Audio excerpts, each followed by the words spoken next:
President സ്ഥാനം LDF-നും vice president സ്ഥാനം UDF-നുമായി രാജകുമാരി ഗ്രാമപഞ്ചായത്ത്. രണ്ട് മുന്നണികൾക്കും തുല്യ സീറ്റുകൾ ലഭിച്ചതോടെ നറുക്കെടുപ്പിലൂടെയാണ് പ്രസിഡന്റിനെയും വൈസ് പ്രസിഡന്റിനെയും തെരഞ്ഞെടുത്തത്. പ്രസിഡന്റായി CPM-ലെ M. ഈശ്വരനും വൈസ് പ്രസിഡന്റായി കേരള കോൺഗ്രസ് ജോസഫ് ഗ്രൂപ്പിലെ ഡെയ്സി ജോയിയും ചുമതലയേറ്റു. രാജകുമാരി പഞ്ചായത്തിൽ നറുക്കെടുപ്പിലൂടെയാണ് CPM അംഗം M. ഈശ്വരൻ പ്രസിഡന്റായി സ്ഥാനമേറ്റത്. 14 വാർഡുള്ള ഗ്രാമപഞ്ചായത്തിൽ UDF 7, LDF 7 എന്നിങ്ങനെയായിരുന്നു കക്ഷിനില.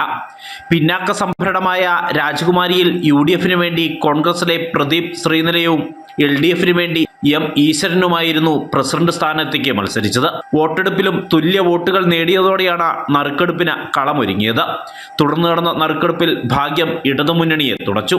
രാജകുമാരി പഞ്ചായത്തിലെ 5-ാം വാർഡിൽ നിന്നും വിജയിച്ച M. ഈശ്വരൻ പഞ്ചായത്ത് പ്രസിഡന്റായി തിരഞ്ഞെടുക്കപ്പെട്ടു. രാജകുമാരി ഗ്രാമപഞ്ചായത്തിലെ പ്രസിഡന്റായി തിരഞ്ഞെടുക്കപ്പെട്ട M. ഈശ്വരൻ എന്ന ഞാൻ നിയമാനുസരണം നടപ്പാക്കിയ ഇന്ത്യൻ ഭരണഘടനയോട് മുഴുവൻ വാർഡിലും ഒരുപോലെ വികസനം കൊണ്ടുവരുമെന്നും രാഷ്ട്രീയത്തിനതീതമായ വികസന പ്രവർത്തനങ്ങൾ നടത്തുവാൻ മുഴുവൻ അംഗങ്ങളെയും ഒരുമിച്ച് കൊണ്ടുപോകുമെന്നും പ്രസിഡന്റായി തിരഞ്ഞെടുക്കപ്പെട്ട M. ഈശ്വരൻ പറഞ്ഞു. ഞങ്ങളുടെ രാജകുമാരി പഞ്ചായത്തിൽ 14 വാർഡ് മെമ്പർമാർ എല്ലാവരും ഒന്നിച്ച് ഈ രാജകുമാരിക്ക് ആവശ്യമുള്ള വികസനങ്ങൾ എല്ലാ കാര്യത്തിലും ഞങ്ങൾ മുമ്പോട്ട് കൊണ്ടുവരും. രാജകുമാരിയിൽ ശക്തമായ പ്രവർത്തനങ്ങൾ നടത്തിക്കൊണ്ട് പോരാട്ടങ്ങൾ തുടരുമെന്നും കോൺഗ്രസിന്റെ പ്രസിഡന്റ് സ്ഥാനാർത്ഥിയെ മത്സരിച്ച പ്രദീപ് ശ്രീനിലയും പ്രതികരിച്ചു. നമുക്ക് ബാലകാലത്ത് വന്നപ്പോൾ നമുക്ക് 7 കിട്ടിയിരുന്നത്.